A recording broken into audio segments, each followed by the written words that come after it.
Nathaniel Bandy. Striving for originality. This Top 10 intro is brought to you by VectorStar Productions. Yep, I've finally given in to you all. I'm going to just list off my favorite Mario Kart tracks of all time. Just keep in mind, when the next Mario Kart comes out, I don't want to hear any, "Why didn't you include this track from Mario Kart 9? I mean, seriously. Anyway, I figured I'd make this extra special and make this a top 20. For the tracks that are recreated once or twice, I'll pick my favorite version out of all that are available. You all ready for this craziness? Without further ado, let's go! Number 20. Oh man, Wario Stadium, baby. Anyone that played this as a kid either loved the stage or hated it because they couldn't make it past the huge jump at the end. While this course might be nothing more than a huge dirt bike track, the design is really fun. There's just enough jumps on the track so that it's not annoying to play through. Every turn brings you new types of jumps to play on. One section has 2 big jumps, another has a bunch of bumps all over the ground, and another has lots of mini hills that will make you bounce up and down. The ramp at the end is the most exhilarating part of the track for a large number of reasons. First off, you need to be going decently fast to make it across in the first place. If you don't, you'll fall to the bottom and end up really far behind in the race. Also keep in mind that it's easy for someone to knock you with a shell or lightning right before the jump. So in a way, it's scary when playing with really good players. The music kicks don't get, and I love how there's a million pictures of Wario plastered across the walls. It perfectly describes his character. I'm really surprised as of this date that we haven't seen this stage recreated in a newer Mario Kart title. Number 19. I'm not the biggest fan of Mario Kart Wii, but man is this stage such a blast to play on. Koopa Cape really shows off the capabilities of the Wii based on all the craziness that happens. You start by going off this huge ramp and take some sharp turns. Then your kart is going down a stream of water, and out of nowhere you're inside this underwater tube thing with rotating electrical walls. This course is incredibly thrilling, and it makes you love water for once. Going through the stream allows your kart to move faster, but that also means it's harder to make turns, so you need to balance how fast you're going. This makes the tube section really fun because you want to try to stay on the water stream, but you have to be careful of the electricity because it will shrink you if you run into it. I chose this version over the remake in Mario Kart 7 because I don't think the Goombas at the beginning needed to be larger, and the ramp leading into the stream is a gliding ramp which encourages you to stay out of the water when that's the whole gimmick of the track in the first place. The tube section also no longer has the stream but just a ton of water, as well as the electric obstacles completely gone. I know the changes were made to use the underwater gimmick, but I feel it made the track less fun than the original. Number 18. I really love it when Nintendo makes courses like Delfino Square. Delfino? Whatever. It's like getting blue-balled, but you don't mind it at all. This course takes you through the relaxing world of Super Mario Sunshine. You drive through the towns for the most part, but at the end you go off this bridge that will randomly launch you high in the air and keep you on the ground depending on what position it's in. While the Wii version is pretty much the same as the DS version, I prefer the DS controls, so that's why I'm siding with the original version. The music is really relaxing and fits with the atmosphere really well. I feel like I'm just going for a casual stroll, and that's a great feeling. That is until the bridge section. There's a lot of detail to look at. There's even an easy shortcut through mud you can take that will require a mushroom if you don't want to slow down. I believe you can take a shortcut to the port that's off to the side, but I've personally never tried it and it doesn't even seem worth going for. I could look up if you can do it, but why should I? You're going to tell me in the comments if it's possible regardless, so boom shakalaka shakalaka laka laka laka laka shakalaka da boom. Number 17. Most Bowser Castle courses are really epic and fun to play on.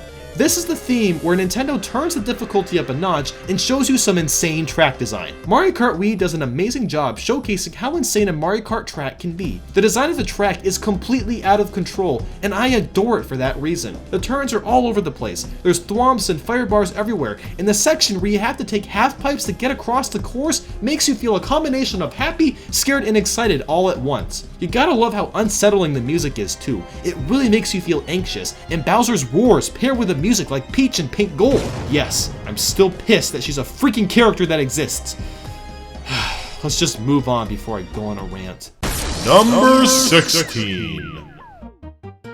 I mean, why is she a character? Sorry guys.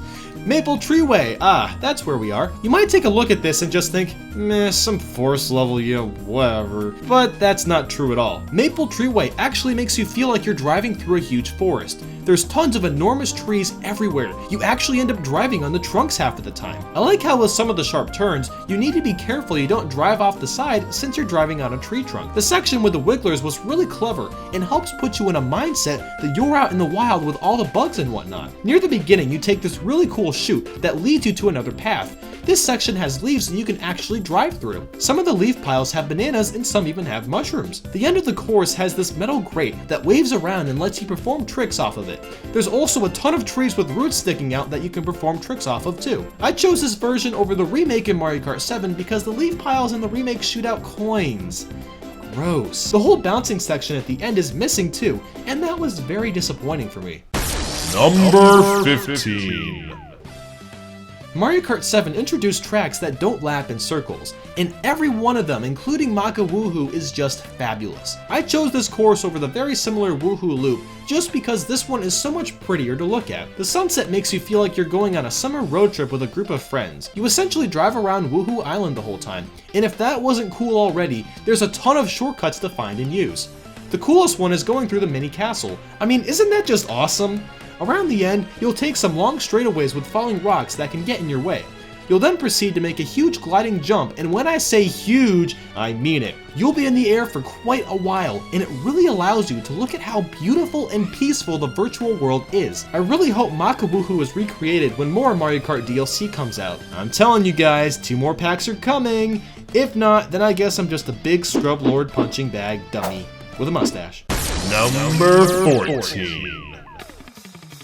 Oh Nintendo, only you would make a track that's inspired by the silky smooth fabric known as Ribbon. Ribbon Road is exactly what you would imagine. You drive around on Ribbon and it's a blast. While I enjoyed the original course in Super Circuit, the remake in Mario Kart 8 is unbelievable. The attention to detail is just insane. We're driving inside a child's bedroom and you can see all the toys he owns, including those adorable yarn Yoshis. Even if you don't collect Amiibo, get a yarn Yoshi because they're so freaking cute! I have all 3! I really enjoyed the sections where the roads become all wavy. It's almost like the road is just being blown by the wind. It allows you to get a lot of tricks in to get some speed. And there's even some neat shortcuts in this area. If you take a sharp turn, you can land on some toy blocks and get a nice distance ahead of the other racers. I look at Ribbon Road and just love how vibrant and colorful everything is. It's not often you see a lot of color in HD games aside from your typical Nintendo title. It just looks so darn appealing. This course is so much fun to play through, it'll take several races to catch all the details added. Number 13. A disco music themed track? Hell yes to that! Electrodrome is nothing more but a big party. You look all around and see flashing lights of all different colors and sizes. There's disco balls all over the place with some huge flash screens that show Koopas and Shy Guys jamming along with the song. It's a lot to take in. There's a neat section where the road splits into 2 and you have to take a green or pink path. Both paths are the same length, so you can really take whatever one you feel like without falling behind. There's a lot of different elements on the stage that kind of bop along with the music. I mean, the song is just so catchy that inanimate objects come to life. I haven't even talked about the epic techno tunes of Electrodrome. The melody and tone brings your spirits up and will cause your head to bop up and down without you even realizing it. The song is so incredibly catchy. It's one of the best Mario Kart songs ever produced. The design of the track itself is really great. It's not too hard and it's not too easy. There's some fun gliding sections and there's only a few obstacles to watch out for, including head-bobbing piranha plants. You just get your jam on. Number 12. And we have another Mario Kart 8 track, How I Love Thy Shy Guy Falls. The main theme is that you're driving around a vast canyon with beautiful waterfalls and grassy landscapes. The waterfalls give gravity the middle finger, as you can drive up and down them with ease. On top of all that, speed boosts race down the waterfall in a pattern so that you can mash your way up the waterfall going really fast. The experience is unlike anything I can describe. The music flows very well with this track too. It feels exciting and adventurous. Around the end of the track, you see a lot more Shy Guys mining for gold and make this wah wah wah wah noise with the music. It's pretty adorable to say the least, but not as adorable as those Yoshis! Sorry, I'll stop now. This course is just amazing, okay? Number 11. If you want to be like Paul Blart and drive around in a mall, Coconut Mall allows you to do that. Speaking of mall cop, wouldn't it be hilarious if the next Mario Kart allowed you to drive around in segways? I could just picture Bowser squished into one. It would be so funny. Anyway, driving around in a mall is a wonderful experience. The course does a perfect job emulating a mall. You drive through some of the stores, the main plaza, and even outside in the parking lot. The parking lot section is actually a lot like real life. You're always afraid of getting run over by all the idiot drivers out there. This course has great music and I would love to hear it played in actual malls. The whole design is just so clever and I prefer this version over the remake in Mario Kart 7 simply because it looks a lot better. There's lots of alternative paths to take and each one is fun to explore. So if you want to see my top 10 favorite Mario Kart tracks of all time, feel free to click the box above. If you're watching this a week before it comes out, I'm sorry, but you'll have to wait just a bit longer. Feel free to leave a like or dislike. Either way works for me. Now tell me, what tracks would you put in your top 20 list? Let me know in the comments below. Hop on the bandwagon and follow my Facebook, Twitter, Twitch, and Tumblr. Thank you so much for watching, and remember that life is really simple, but we insist on making it complicated. Oh my gosh, top 5 Double Dash Battle Mode tracks and the coolest Super Circuit tracks, those sound so good. Oh look at that, the Let's Play happens to be a Mario Kart game, Mario Kart Wii. Go check that out if you want. Boom shakalaka shakalaka, I'm not making the whole animation again, that took forever to animate. Bye bye guys, peace out, bye bye.